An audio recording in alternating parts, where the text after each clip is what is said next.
Next, I would like to introduce Senator Chuy Hinojosa.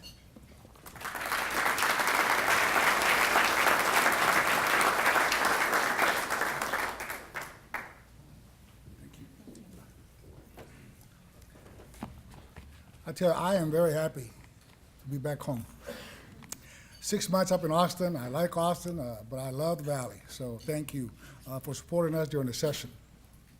I do agree with my colleague, Senator Eddie Lucio. He and I serve in finance. We work together with projects trying to protect the Valley. But this is the worst session that I've ever been involved in. It was driven by ideology and not public policy.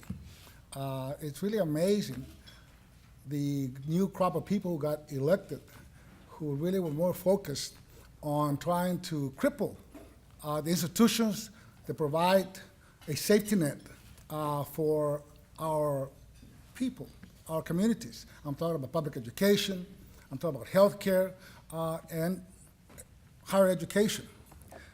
And it's really amazing, and I'm gonna take a little bit different tack than Senator Lucio, because he and I serve on the same committee. But initially, when we began the session, we were short about $27 billion. It was a $27 billion deficit for two reasons. One, the economy. As you well know, the whole country was hurting and losing jobs. Business was down. But also because of a structural deficit that we have in the way we do our budgets in Texas on the margin tax. The margin tax has not produced the revenue that was anticipated or projected, to the point that we created a property tax relief fund that takes out approximately $8 to $10 billion every biennium.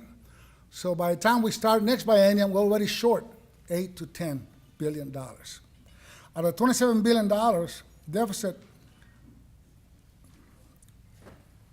$4.3 billion was a shortage that we had on the budget that we passed session before last, okay? Which is the present budget. So we were down already, and the reason and the way we made up those $4.3 billion deficit was by going to rainy day fund and taking $3.2 billion and making reductions of 5% across the board for state agencies and different programs. But they still left us with $21 billion deficit for us to work with in terms of the budget that we needed to keep up with the growth and fund at the same level as last session. What happened then is that the initial budget that was proposed was really a disaster. They cut public education by $10 billion. So we worked hard to try to restore some of the money back, and out of $10 billion, we restored $5.7 billion. There's still a $4 billion cut. On Medicaid, we underfunded Medicaid by $4.8 billion, which means that we funded Medicaid only for 18 months. That means next session, sometime in April, we have to pass a supplemental bill to make up the $4.8 billion for the simple reason that it is an entitlement program. It has to be funded as mandatory by federal law. And those are the issues that we're dealing with. And as we go into next session, we're going to be way in the hole, not only because of $4.8 billion, but also because of the $8 billion of the structural deficit, also because of $4 billion of public education, and quite frankly, the money that we have in the rainy day fund of $6.2 billion is already spent for next session. We may get another $3 billion because the price of oil continues to stay up, but the point is that we're facing some very difficult, serious problems. Here in our state, we continue to grow, produce jobs, but not at enough fast pace. We gained 5 million people in growth in our state during the last 10 years. People want to come to Texas. They want to come and live here because our economy is stronger than a lot of other states. But by the same token, when we underfund public education by $4 billion, what that means and relates to is that we did not fund the growth in our students for the first time in the history of our state. We are increasing our public school population by 80,000 students a year. That's 160,000 new students during the biennium that were not funded. And what makes it much more difficult is that we had the money in the rainy day fund. But every time we attempted to use some of that money for education, we were blocked. And to me, if you don't invest in education, we will pay a very heavy price in the future. And we cannot provide education to our children, then we cannot compete against other states. We cannot compete in a global economy. Our total budget was $172.3 billion in all funds. It's about $15 billion less than we funded last session. And as we move forward, I want to make a general comment. When we don't fund services at the state level because mantra of no new taxes, well, let me tell you, that is a false statement. Those costs are being pushed to the local communities, to your cities, your counties, and your schools through property taxes. That's the only source of revenue, other than sales tax that the city has. That's the only source of revenue that our local governmental entities have as compared to the state. At the state level, we have a lot of tools to be able to raise revenue. And we rank probably 49th in terms of tax effort at the state level. And we could selectively look at different exemptions, different areas of the economy that are not paying the fair share of tax, and be able to raise that without doing any damage whatsoever to our economy and our jobs creation and our business community. What has happened now is that we have a situation where they're going to lay off a lot of people at the state level, at the universities, some of the teachers. That's going to create a bump, an increase in our unemployment. That is my prediction dealing with that. Having said that, for us, I speak only to the Senate, Senator Eddie Lucia and I tried to work hard to minimize the damage. We did have some success with some of the local programs for us here in the Valley. I will start with border security and public safety.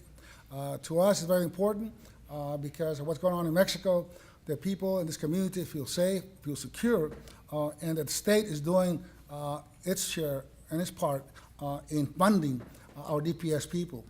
On border security, we appropriated $9 million for a high-altitude surveillance plane that is just to track the drugs coming across the border. We also funded some what I call SEAL boats. Those are boats that are armored and are fully carrying weapons to defend themselves in the event that there's a firefight like what happened up in Chimney Park a while back. And let me wrap up because I know that the lady here on my left is already giving me a signal. We have funded UTPA teaching site here in McAllen, $800,000.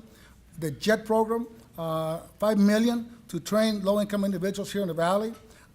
We community in school, $19.9 million for dropout prevention. We also had the Mexican fruit fly eradication program, very important to the citrus industry, $19.5 million. We did a zebra chip disease research, $800,000.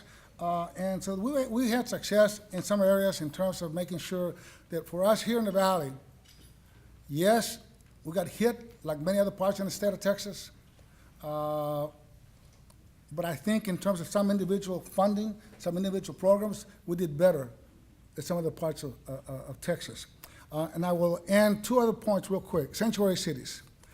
It's really an insult what some of the leadership tried to do with sanctuary cities. But in reality, I don't think the appetite was there, both in the House and the Senate, because it failed. And it died in the Senate during regular session, and then the special session, quite frankly, it became a mess because I was up there, I'm on the conference committee on Senate Bill 1, and I got called on a Friday. There were negotiations on the Water District number 3, work out the language with the governor's office. We had an agreement and a deal, and then I got called by Lieutenant Governor Dehurst. to come in and see if I could support sanctuary city language amended into Senate Bill 1. And I was somewhat stunned. On the phone was Speaker Strauss. The staff for Governor Perry was there. Governor Dehurst was there. Myself and Senator Duncan was there.